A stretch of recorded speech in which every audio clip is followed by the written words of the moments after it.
1월 29일 목요일 아침 묵상 창세기 20장 1절에서 18절 실수와 수습이라는 제목을 가지고 말씀을 살펴보도록 하겠습니다. 보통 실수는 아니죠. 이게 우리가 볼 때는 아브라함이 앞장에 바로한테 자기 아내를 루이라고 속여서 했던 것처럼 또 그랬나 보다라고 표면적으로 이해할 수 있을지 모르겠지만 이거 진짜 큰 실수예요. 왜냐하면 하나님이 사라의 몸에서 이삭을 낳게 하겠다고 약속을 했잖아요. 그래서 이름도 바꿔주셨잖아요. 아브라함에서 아브라함으로, 사레에서 사라로. 근데 지금 자기 살겠다고 이 아내를 아비멜렉의 처소로 들여보냈으면 여기서 만약에 무슨 일이 일어났으면 이삭의 계보가 끊기는 거예요. 하나님의 언약이 완전히 취소되는 거고 예수님이 오실 수가 없다. 그러니까 이런 실수는 평생에 한두 번도 안 해야 될 만한 큰 실수죠. 그러니까 지금 아브라함이 의도하지 않았던 의도했죠. 그냥 이거는 자기 집안과 전체를 그 멸망으로 인도하는 길이에요. 이 아브라함 나름대로 꾀를 낸 거거든요. 여기 써 있잖아요. 내가 여기 13절 보면 하나님이 나를 내 아버지의 집을 떠나 두루 다니게 하실 때 내가 아내에게 말하기를 이후로 우리가 가는 곳마다 그대는 나를 그대의 오라비라 하라. 이것이 그대가 내게 베풀 은혜라. 그러니까 무슨 얘기예요? 너는 입 다물고 어디 가든지 야 나를 오빠라고 하지 남편이라고 하지 마라.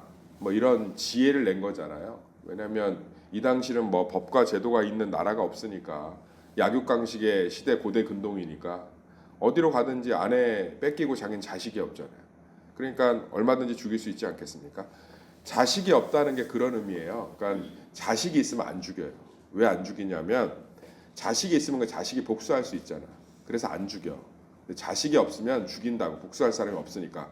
그래서 아브라함이 평생에 자식이 없어서 룻을 통하든 아니면 자기 이스마엘을 통하든 어떻게든 아들을 만들려고 했던 거예요. 근데 결국은 자기 머리에서 나온 꾀가 자기 집안을 완전히 멸망시키는 그런 꾀였던 거죠. 그래서 어떻게 돼요? 지금 하나님이 개입하지 않았으면 큰일 날 뻔했습니다.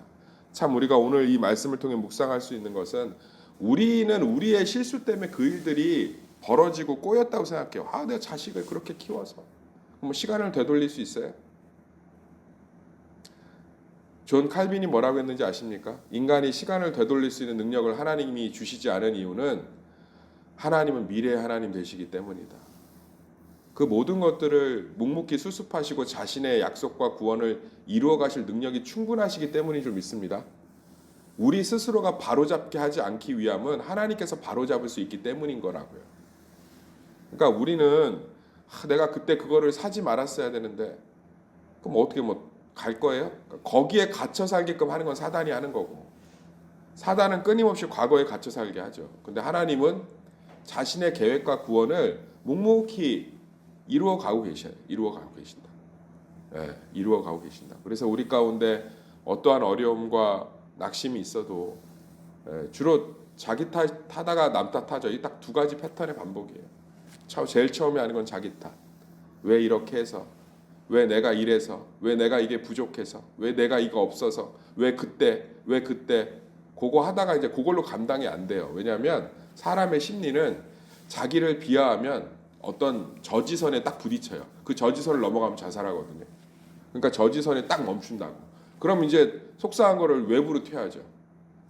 남편 탓, 자식 탓, 시어머니 탓, 친정 탓, 교회 탓, 세상 탓. 계속 그렇게 나가야 사는 거예요. 사는 길이에요. 저는 교회 와서 계속 부정적으로 찡찡대는 사람들 보면 충분히 이해해요. 그래야 사니까. 자기 핥히다가 안 돼서 핥히는 거거든요. 근데 그래갖고 한 발자국이라도 나아간 게 있냐고. 없잖아요. 다시금 믿음이 뭔지를 얘기할게요. 우리의 선택과 우리의 실수와 상관없이 하나님은 우리의 삶을 수습해 가시는 줄 믿습니다. 그래서 오늘 말씀의 제목도 실수와 수습이잖아요. 우리 끊임없이 실수한다니까요. 우리 끊임없이 실수해요. 왜냐하면 코앞밖에 못 봐서 그래. 코앞밖에. 미래를 예측을 못하니까 미래를 예측하면 실수하겠어요. 미래를 예측을 할 수가 없으니까 실수할 수밖에 없어요. 앞으로도 죽을 때까지 실수합니다. 그런데 하나님은 우리의 실수를 선으로 바꾸시는 좀 있습니다. 결국 이 아비멜렉의 사건을 통해서 엄청난 또 그 땅에서 안정적으로 거주할 수 있는 영주권을 시민권을 얻는 계기가 되지 않습니까? 뭐 얘기하잖아요. 야, 너 그냥 다 어디든지 여기 15절 보면 심히 많은 양과 종들을 주고 아브라함에게 이르되 15절 내 땅이 내 앞에 있으니 내가 보기에 좋은 데로 거주하라. 시민권 줘버리잖아요. 그래서 가장 안전한 곳에서 자라게 하지 않습니까? 그러니까는 저는 그래요. 우리 성도들의 문제들을 이렇게 기도 제목을 받으면 쭉 기대가 또 한편으로 됩니다. 하나님 이것들 어떻게 수습하실까? 그거에 대한 분명한 고백이 있으시기를 소망합니다. 예. 아니 받아들여 보세요.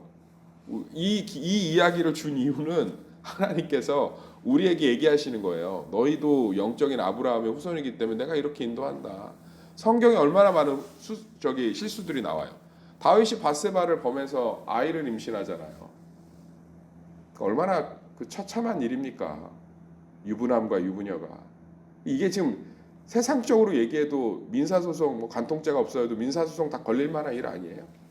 형사법도 형사소송도 걸리겠네. 남편 청부살인 했으니까. 근데 결국은 희한하죠. 그럼 하나님은 그냥 끊어내셔야 되거든. 근데 그 씨를 통해서 솔로몬을 어마어마한 다윗의 왕국, 하나님이 아브라함에게 약속했던 지경이 솔로몬 왕 때 완성되거든요. 이 참 놀라운 거예요. 유다의 계보에서 예수님이 난다고 예언했는데 며느리하고 안타까운 일을 하고, 베드로는 예수님을 3번이나 부정하고, 성경은 하나님의 사람들이 실수를 제일 많이 해요. 모세는 괜히 노년에 외롭다고 이방 여자 취했다가 온갖 구설수에 다 오르고, 그걸 왜 취해? 성경은 하나님의 사람들이, 여호수아는 믿음이 좋으세요? 좋아요. 중요한 때는 하나님께 묻지를 않아. 중요할 때는 묻지를 않는다고. 얘가 얼마나 실수를 많이 하는지 몰라요. 아이성 전투에도 그렇고 기브아 족속한테도 그렇고 땅 분배 베냐민 문제도 그렇고, 중요할 땐 묻지를 않아. 인간이 중요하지 않을 땐 잘 물어요. 중요할 때는 안 물어. 내가 볼 때 여호수아도 내면에 겁이 많았던 거야. 안 물어. 얼마나, 그러니까 그냥 성경은 제가 볼 때 사람의 실수에 그냥 기록책이에요. 기록책. 예, 기록책. 성경을 진실하게 읽은 청년 하나가 그러더라고. 이거 재미가 없어 못 보겠대. 왜? 이거 뭐 인간이 이렇게까지 그 루저들이 가득한 책인지 몰랐대. 실수. 엘리야는 어때요? 여자 편지 하나 받았다. 아니 눈앞에서 850명을 하나님이 치셨는데, 기랴성 같은 바알과 아세라 선지자 850명을 그 자리에서 치셨는데, 여자 편지 하나 받고서는 로뎀나무 아래서 죽여주세요. 뭐 전 안 가요, 못 가요. 뭐 때려칩시다. 뭐 나만 남았습니다. 뭐 하나님 뭐 하고 있었어요? 뭐 하고 있기는 방금 전에 850명 목 쳤는데. 노아는 그 하나님의 구원을 경험하고 나와서 술 만들어 제일 먼저 한 게 술 만들어 먹은 거야. 참 안타깝죠. 그러니까 성경은 다 무슨 이야기다? 실수 이야기예요, 실수. 근데 잘 보세요. 인간이 어떠한 실수를 해도 하나님은 그 실수 가운데 변함없게 그 실수를 다 수습해 가고 계신다. 할렐루야. 그래서 우리 삶의 수많은 실수들이, 저는 뭐 목회 지금 이제 담임 목사 4년 차 되네요. 이제 3년 넘어가요. 3년 2개월. 얼마나 많은 실수를 했는지 몰라요. 뭐 여기서 뭐 인민재판 받으면 사형이에요, 사형. 얼마나 많은 실수를 했는지 모른다고. 그런데 그걸 하나님이 하나하나 수습해 가시더라. 제가 놀랐어요. 제가 그렇게 실수를 많이 하는데 어떤 분들이 그랬대. 나도 전해 들었어요. 김호 목사는 내수를 앞에 보고서는 행동한다고. 나는 그렇지 않거든요. 그렇게 똑똑하지 않은데, 내가 실수한 걸 하나님이 매번 수습해 주시니까 성도들 입장에서 뭐야? 그때 그 행동도 이걸 위한 거였구나. 뭐 이렇게 보시더라고. 하나님이 세워 주시는 거죠. 그래서 하나님께 고백했어요. 더 납작 엎드려야겠다. 보통 비상한 머리가 아니라고. 내수를 앞에 본다고. 저는 세수도 잘 안 합니다. 웃으세요. 그러니까 제가 하나님께 얼마나 감사하겠어요. 이거 보세요. 아브라함이 엄청난 실수했는데 결국은 뭐예요? 시민권 얻고 재산 또 증식되잖아요. 이게 우리 하나님이신 줄 믿습니다. 그래서 좀 우리 삶 가운데 제발 후회 좀 하지 마세요. 후회 좀. 그놈의 후회 때문에 앞으로 나가질 못해요. 내가 그때 거기 있었으면 죽어서 일로 데려오신 거예요. 거기 있었으면 죽어서 일으키신 거라고. 주저앉아 있으면 망하기 때문에 끄집어 내신 거예요. 할렐루야. 그러니까 우리가 생각할 때 하나님이 결코 우리의 삶을 우리의 실수 때문에 망가뜨리게끔 무능력하지 않은 분이신 줄 믿습니다. 근데 지금 여기서 우리가 한 번 더 생각해 볼 건, 그럼 아브라함을 왜 그렇게 큰 실수를 했냐? 아브라함이 진솔하게 고백해요. 11절은 같이 읽어봅시다. 11절 시작. 아브라함이 이르되 이곳에서는 하나님을 두려움이 없으니 내 아내로 말미암아 사람들이 나를 죽일까 생각하였으므로. 아브라함이 이렇게 큰 실수를 한 두려움의 근원이 뭐예요? 여기는 하나님이 없는 것 같은 거죠. 내가 거주했던 곳 그 사건에는 하나님이 계신데 여기에는 하나님이 없는 것 같은 거예요. 그게 뭐예요? 아브라함이 실수한 계기가 되는 거죠. 사랑하는 성도님들, 우리가 믿음이 있는 것 같아도요, 어떤 영역만큼 믿음이 없어요.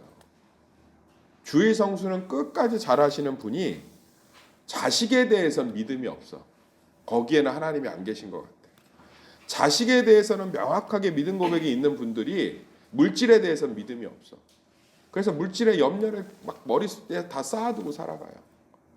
물질의 염려는 없으신 분이 어떤 관계의 염려는 엄청 많아. 저 사람 표정 하나 막 이런 거에 막 인생의 에너지를 다 소비해. 인간관계에는 믿음이 있는 분이 자기 건강에는 믿음이 없어. 그래서 뭐 조금만 찌릿하면 이거 무슨 일, 뭐 자기 건강에는 믿음이 있는 분이 자기 가족의 계획에 대한 믿음이 없어. 맨날 가족이 지지고 볶고 싸워. 결정 갖고. 하나님이 안 계신 곳이 없는 줄 믿습니다. 아멘. 하나님이 안 계신 곳이 없다. 하나님이 안 계신 곳이 없습니다. 하나님은 우리 삶의 모든 영역 가운데 함께 하시는 줄 믿습니다. 그래서 저는 성도들이 이렇게 믿음을 보면 다 비슷한데 믿음이 유독 약한 영역들이 있어요. 아브라함 그잖아. 여기는 하나님이 없는 것 같았다. 있더라고. 그런 분들은 그곳에도 하나님이 계심을 믿으시기를 소망합니다. 어떤 분들은 피곤함에 대한 믿음이 또 없어. 우리의 모든 영역 가운데 하나님 함께 계시는 줄 믿습니다. 그래서 정말 우리 이런 실수들 줄여갈 수 있는 거 하나예요. 모든 영역 가운데 하나님 계시다. 저도 유독 흔들리고 약한 믿음의 영역이 있어요. 그 부분만 건드려지면 삶이 와르르 무너집니다. 그런데 참 신기한 건 뒤돌아보면 그 약했던 영역이 지금 조금씩 강해져요. 할렐루야. 하나님이 그렇게 믿음을 계속 회복해가고 계세요. 세워가고 계시고. 말씀을 정리하겠습니다. 우리 삶 가운데 어떠한 실수가 있어도 하나님은 변함없으신 줄 믿습니다. 과거는 이 새벽 기도로 끝. 미래를 인도하시는 하나님을 바라보시길 소망합니다. 그리고 하나님이 안 계신 곳은 한 군데도 없습니다.